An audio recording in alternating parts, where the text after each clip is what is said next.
नमस्कार, स्वागत है दोस्तों आप सभी का एक बार फिर से अपने इस न्यू वीडियो में।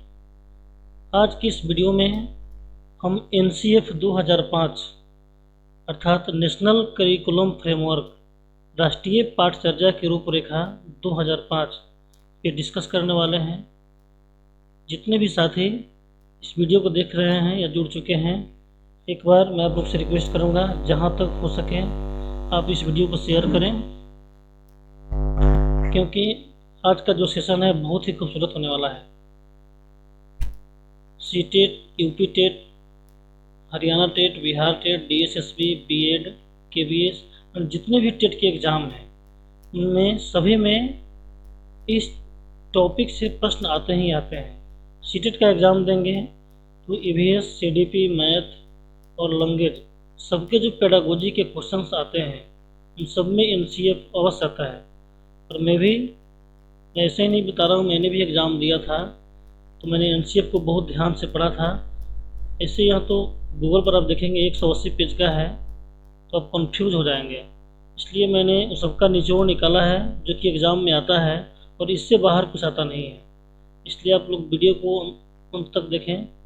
यदि लंबी वीडियो नहीं होगी, छोटी सी होगी, लेकिन इस टॉपिक से जितने भी रिलेटेड प्रश्न आते हैं पेडागोजी के, आपको वो सारा क्लियर हो जाएगा इस वीडियो के माध्यम से। तो चलिए शुरू करते हैं।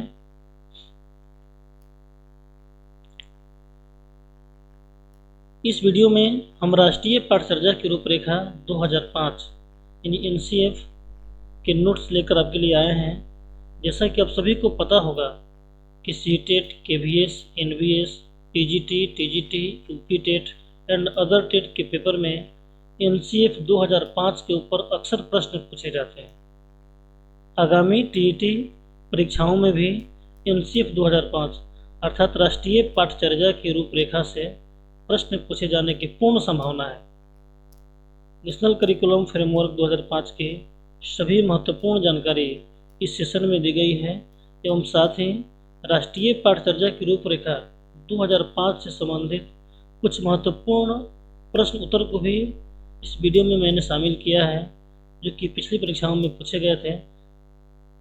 आशा है यह वीडियो आप सभी के लिए बहुत ही उपयोगी साबित होगी।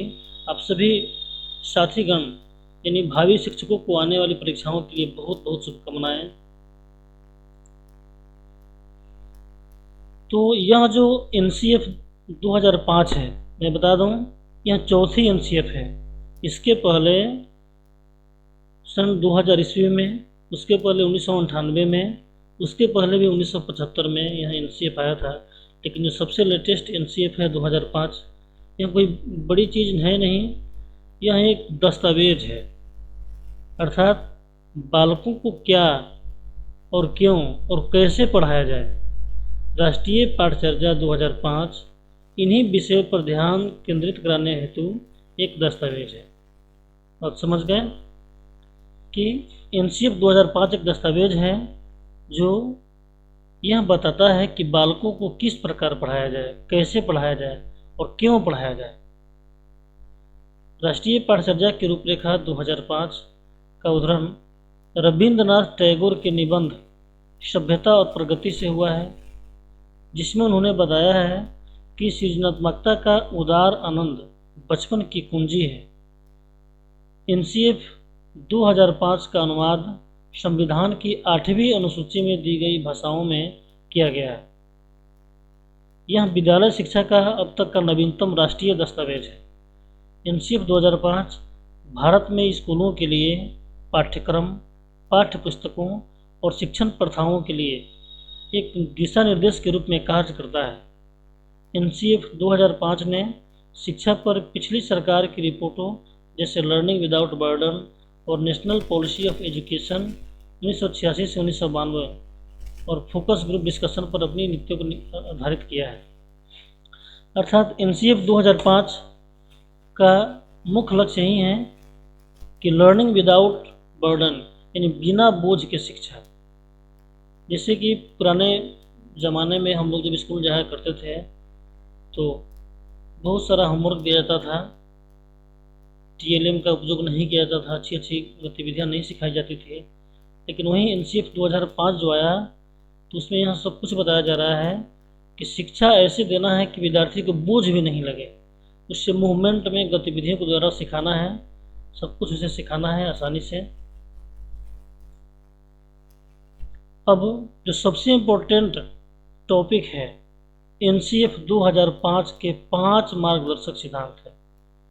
कितने मार्गदर्शक सिद्धांत हैं? 5, जिनसे और पेडागोजी के क्वेश्चन इसी से बनते हैं एग्जाम में। सबसे पहला जो है, ज्ञान को स्कूल के बाहरी जीवन से जोड़ा जाए। Knowledge should be linked to the outdoor life of the school. अब ज्ञान, जैसे बच्चे भिन्न भिन्न प्रकार के पृष्ठभूमि से आते हैं, किन्हीं की आर्थिक स्थिति अच्छी नहीं है, कोई अच्छे परिवार से है, लेकिन फिर भी जितने भी बाहरी वातावरण से बच्चे आते हैं तो सिर्फ स्कूल के जीवन से जोड़ा जाए तो बच्चे सीख नहीं पाएंगे। उन्हें कुछ ऐसा सिखाया जाए कि बाहरी वातावरण का उदाहरण देते हुए भी समझाए, इससे बच्चे अच्छे तरीके से सीखेंगे। दूसरा है सिद्धांत, पढ़ाई को रटंत्र प्रणाली से मुक्त। Study should be free from the rote system. यह सबसे बड़ी एक उपलब्धि है NCF 2005 की। इसमें बताया जा रहा है कि पढ़ाई को रूट सिस्टम यानी रटंत्र प्रणाली से मुक्त कराना है। पहले बहुत ही तरह तरह के प्रश्न दिए जाते थे याद करने के लिए, और नहीं याद करने पर पिटाई की भी व्यवस्था थी पहले ज़माने में। लेकिन अब ऐसा नहीं करना है। और आप जितने भी शिक्षकगण, भावी शिक्षक, मेरे साथीगण जो इस वीडियो को देख रहे हैं, आप भी ध्यान रखेंगे जब आप शिक्षक बन जाएंगे तो अब किसी बच्चे को पीटना नहीं है, उन्हें प्रेम से समझाना है और गतिविधियों से ऐसे सिखाना है कि उसको रटना नहीं पड़े और आसानी से समझ ले। तीसरा पॉइंट है, पाठचर्या पाठ्य पुस्तक केंद्रित न रह जाए। अर्थात जो करिकुलम है वह चाइल्ड सेंटर्ड होना चाहिए, न कि पाठ्य पुस्तक सेंटर्ड। यानी कि बच्चों के अनुकूल, उसकी क्षमता के अनुसार ही पाठ्य पुस्तक बनानी जाए। ऐसा नहीं कि जो मन चाहे वैसा पाठ्यक्रम करिकुलम बना दिया जाए और बच्चों के लिए बोझ हो जाए। तो NCF 2005 का ये तीसरा जो मार्गदर्शक सिद्धांत है कि यहाँ पाठचर्या जो है करिकुलम वह चाइल्ड सेंटर्ड होनी चाहिए, यानी बच्चों पे आधारित, ऐसा नहीं कि पाठ्य पुस्तक पर आधारित रहेगा। चौथा है, कक्षा कक्ष को गतिविधियों से जोड़ा जाए एवं इसे लचीला बनाया जाए। यहाँ क्या है, जैसे किसी बच्चे को उसके शरीर के सारे अंगों को भी समझाना है कि दायां हाथ कौन है, बायां हाथ कौन है, आँख कौन है, कमर क्या है। इसके लिए कोई मूवमेंट करा सकते हैं। जैसे कि हम लोग जब गांव में एक स्कूल में गए ACP के दौरान, तो वहाँ बच्चों के साथ हमने एक्टिविटी कराया कि चंदा के गांव में, तो हाथ दोनों इसे किया हुआ था, चंदा के गांव में बादल के छाँव में सैर करने जाएंगे, दायां हाथ उठाएंगे, गोल गोल घुमाएंगे, फिर गोल घूम जाएंगे। फिर इसके बाद में चंदा के गांव में बादल की छाँव में सैर करने जाएंगे, बायां हाथ उठाएंगे, गोल गोल घुमाएंगे, गोल घूम जाएंगे। यानी यहाँ एक ऐसी एक्टिविटी है जिसके द्वारा बच्चे सैर करना भी सीखते हैं कि पैर से सैर करना है, दायां हाथ कौन है, बायां हाथ कौन है। तो इस तरह से कुछ मूवमेंट अपनाया जाए और इसको फ्लेक्सिबल बनाया जाए। Education provided in school should be linked to the various types of activities and be flexible. अर्थात कक्षा कक्ष को गतिविधि से जोड़ा जाए एवं इसे लचीला बनाया जाए। पांचवा है, राष्ट्रीय मूल्यों के प्रति स्थावान विद्यार्थी तैयार हो, या राष्ट्रीय महत्व के बिंदुओं को पाठ्यक्रम में शामिल किया जाए। अर्थात विद्यार्थी को ऐसी शिक्षा देनी है कि उनमें एक अच्छे नागरिकता की भावना उत्पन्न हो। जैसे स्कूल में जब सुबह सुबह में प्रार्थना होता है तो उस टाइम में भी हम लोग राष्ट्रगान कराते हैं, जन गण मन अधिनायक जय है, और अंत में भी कराते हैं। लेकिन उसी टाइम में सुबह में जब प्रार्थना होता है तो प्रार्थना होने के बाद शुभ विचार कुछ सुनाते हैं विद्यार्थियों से कि आज का शुभ विचार ये है।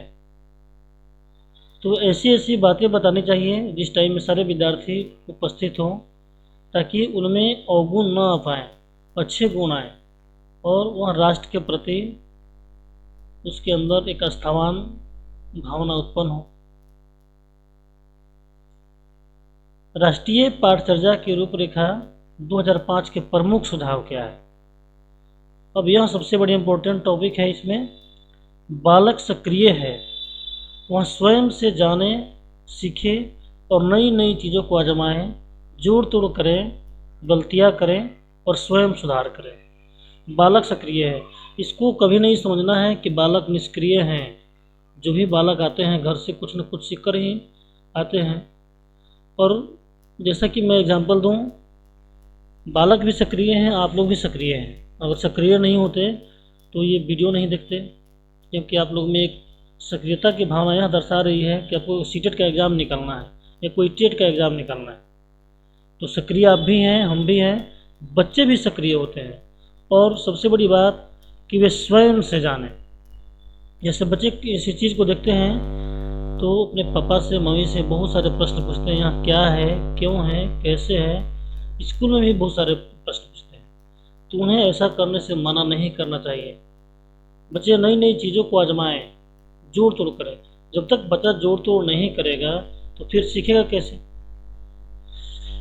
जैसे मानते हैं कोई बच्चा जोड़ सीख रहा है या घटा सीख रहा है, तो कुछ बच्चे जो हैं जो दाहिने तरफ से जोड़ेंगे, कुछ बच्चे बाएं तरफ से ही जोड़ना शुरू कर देंगे।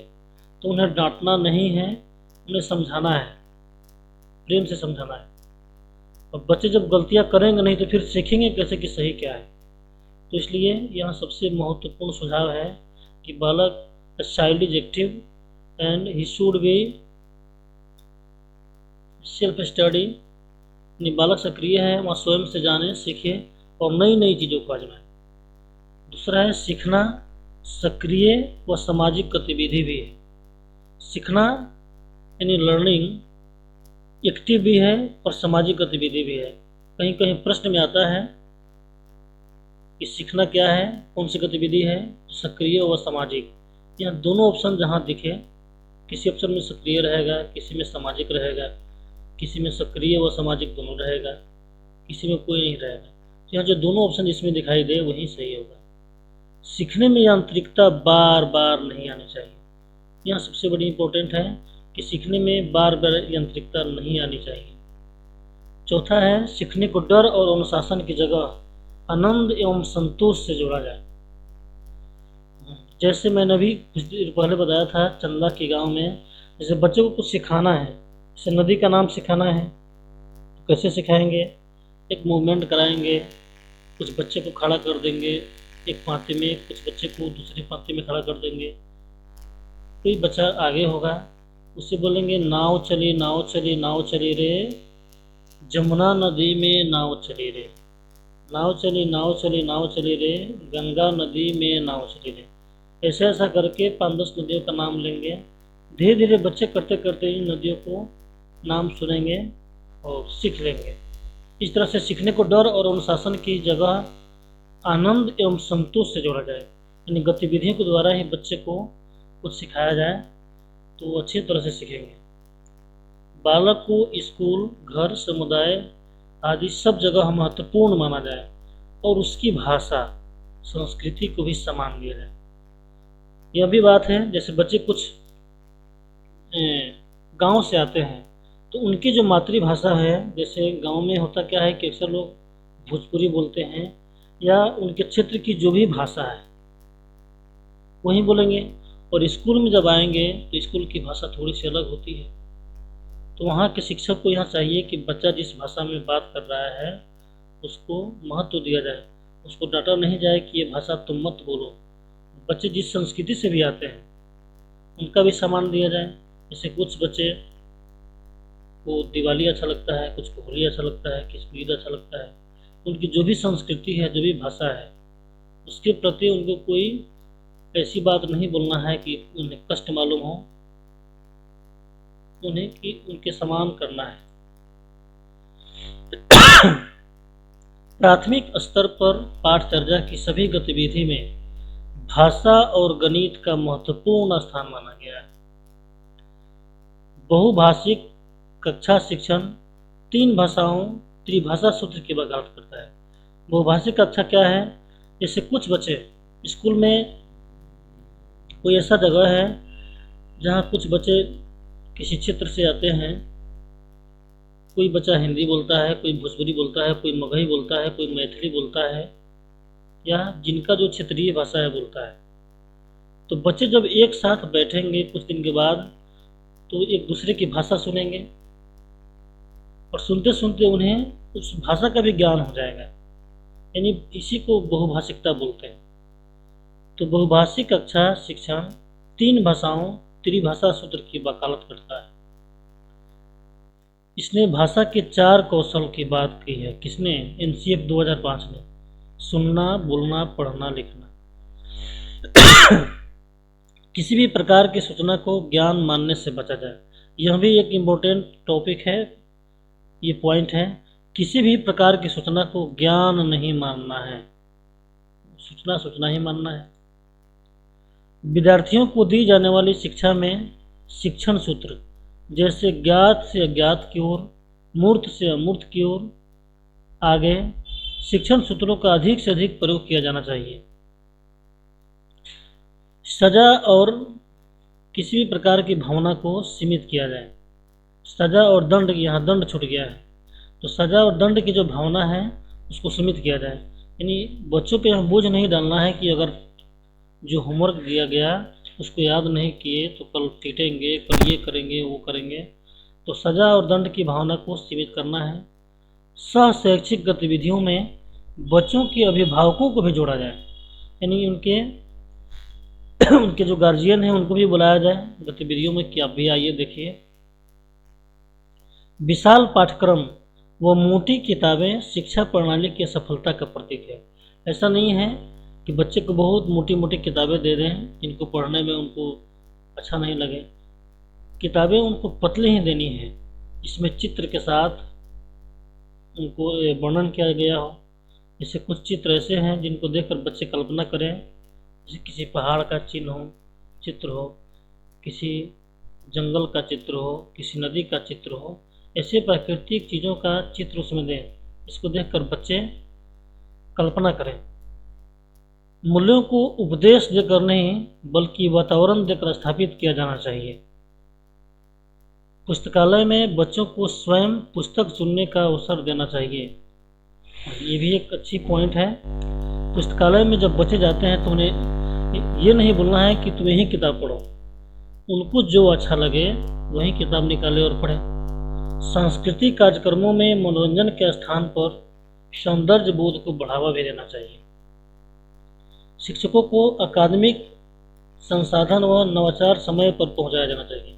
हाँ, जैसे किसी स्कूल में शिक्षक है और वहाँ स्कूल ऐसे क्षेत्र में है जहाँ परिवहन की सुविधा उतना उपलब्ध नहीं होती है, तो जो भी टीएलएम है या जो न्यू संसाधन आते हैं जिससे बच्चों को अच्छी तरीके से समझाया जा सके, तो उसको थोड़ा समय पर पहुंचा देना चाहिए।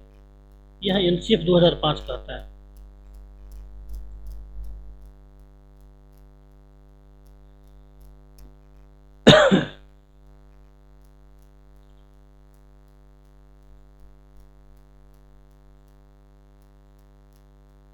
समुदाय को मानवीय संसाधन के रूप में प्रयुक्त होने का अवसर दें। जो भी समुदाय हैं उसको मानवीय संसाधन के रूप में प्रयुक्त होने का अवसर दें। बालकों के चहुमुखी विकास पर आधारित पाठचर्या होनी चाहिए। जैसे मैंने शुरू में बताया कि पाठचर्या यानी करिकुलम कैसी होनी चाहिए, तो करिकुलम चाइल्ड सेंटर्ड होनी चाहिए, ऐसा नहीं कि टेक्स्ट बुक सेंटर्ड। मानसिक स्तर एवं योग्यता के अनुसार पाठ्यक्रम का निर्धारण करना चाहिए। जो भी बच्चे जिस आयु वर्ग के हैं उनके मानसिक योग्यता के आधार पर ही पाठ्यक्रम का निर्धारण करना चाहिए। यह सब किसकी बातें हैं? तो एनसीएफ 2005 की। सभी विद्यार्थियों हेतु समावेशी वातावरण तैयार करना चाहिए। समावेशी वातावरण जिस कक्षा कक्ष में समावेशी वातावरण क्या है? कि ऐसा कक्षा कक्ष जिसमें सभी प्रकार के विद्यार्थी बैठे हो, चाहे वो किसी भी धर्म से हो, किसी भी जाति से हो, उनका आर्थिक स्थिति अच्छा हो या बुरा हो, चाहे वे विकलांग हो या अच्छे हों, तो उनको सभी को एक समान मौका देना ही समावेशी शिक्षा कहलाता है। अब NCF 2005 कितने विधियों पर जोर देता है? तो 5 विधियों पर जोर देता है। और वो 5 विधियाँ कौन कौन सी हैं? तो करके सीखना, लर्निंग बाय डूइंग। देखिए, ये वीडियो जब आप लोग देखेंगे तो मैं आगे CDP, EVS, मैथ, इंग्लिश सबका प्रीवियस ईयर क्वेश्चन कराऊंगा। और अगर आप लोग सीटेट की तैयारी कर रहे हैं तो मेरे इस चैनल को सब्सक्राइब कर लीजिएगा, इसलिए कि मैंने भी उसी तरह से सीटेट में अच्छा नंबर लाया था। आप जहाँ से भी तैयारी कर रहे हैं, कुछ कोई टेक्स्ट बुक पढ़ रहे हैं, ठीक है, लेकिन इसके साथ अपने पिछले 5-7 वर्षों का या 10 वर्षों का प्रीवियस ईयर क्वेश्चन कर लिया तो आपके मार्क्स 130 प्लस यानी 130 से प्लस एकदम आएंगे। तो इसलिए उसके लिए ज़रूरी लेकिन यह है NCF 2005, NEP 2020 कुछ टैग वर्ड्स जो कि मैं आपको वीडियो लाऊंगा, उसके लिए टैग वर्ड्स की कौन नेगेटिव वर्ड है, कौन पॉजिटिव वर्ड है, इसको अगर आप पढ़ लिए सीटेट का एग्ज़ाम निकालने के लिए मैं बताता हूँ। NCF 2005, NEP 2020 टैग वर्ड्स 3 चीज़ हो गए। उसके बाद आप लोग जो भी टेक्स्ट बुक पढ़ रहे हैं, जहाँ से तैयारी कर रहे हैं उसको, और चौथी चीज़ जो सबसे इम्पोर्टेंट है प्रीवियस ईयर क्वेश्चन। और मैं प्रत्येक सब्जेक्ट का प्रीवियस ईयर क्वेश्चन लाऊंगा डिटेल के साथ, उसका मैं वर्णन भी करूंगा। तो NCF 2005 5 विधियों पर बल देता है। पहला है करके सीखना, लर्निंग बाय डूइंग। दूसरा है निरीक्षण विधि, इंस्पेक्शन मेथड। तीसरा है सामूहिक विधि, कलेक्टिव लॉ। देखिए ये सब क्या है? ये सब पॉजिटिव वर्ड है। मिश्रित विधि, मिक्स्ड मेथड, परीक्षण विधि, टेस्ट मेथड। करके सीखना यानी बच्चे को करके सीखने के लिए जोर दिया जाए, तो खुद से करें। निरीक्षण विधि यानी बच्चे जब खुद से कोई कार्य कर रहे हैं उसका निरीक्षण भी करें। सामूहिक विधि, बच्चे समूह के द्वारा भी कुछ काम करते हैं। मिश्रित विधि से भी NCF 2005 बहुत जोर देता है। तो NCF 2005 में शिक्षक के प्रति दृष्टिकोण, शिक्षक ज्ञान का स्रोत नहीं है बल्कि एक ऐसा फैसिलिटेटर है, एक ऐसी सुगम करता है जो विभिन्न सूचना को अर्थ या बोध में बदलने की प्रक्रिया में विभिन्न उपायों द्वारा बच्चों हेतु सहायक हो। NCF 2005 के अंग या भाग। तो राष्ट्रीय पाठ्यचर्या रूपरेखा को 5 भागों में बांटकर वर्णित किया गया है। पहला है परिप्रेक्ष्य, दूसरा है सीखना का ज्ञान, तीसरा पाठ्यचर्या के क्षेत्र, स्कूल की अवस्थाएं एवं आकलन, चौथा है विद्यालय व कक्षा का वातावरण, व्यवस्थागत सुधार। NCF 2005 में बच्चों के प्रति दृष्टिकोण। प्रत्येक बच्चे की सीखने की गति या प्रकृति अलग होती है। कहीं कहीं आता है प्रश्न में कि सभी बच्चों की गति एक ही होती है, तो नहीं, गलत है। प्रत्येक बच्चों की प्रकृति या गति अलग अलग होती है। सभी बच्चे सक्रिय रूप से पूर्व ज्ञान एवं उपलब्धि सामग्री या गतिविधियों के आधार पर अपने लिए अर्थ निर्माण करते हैं। अर्थात एकदम बिल्कुल सही बात है। बच्चों के ज्ञान में जो भी उनको ज्ञान दिया जा रहा है उसके पहले उनका जो पूर्व ज्ञान था उसी के आधार पर खुद उसका अर्थ निर्माण करते हैं।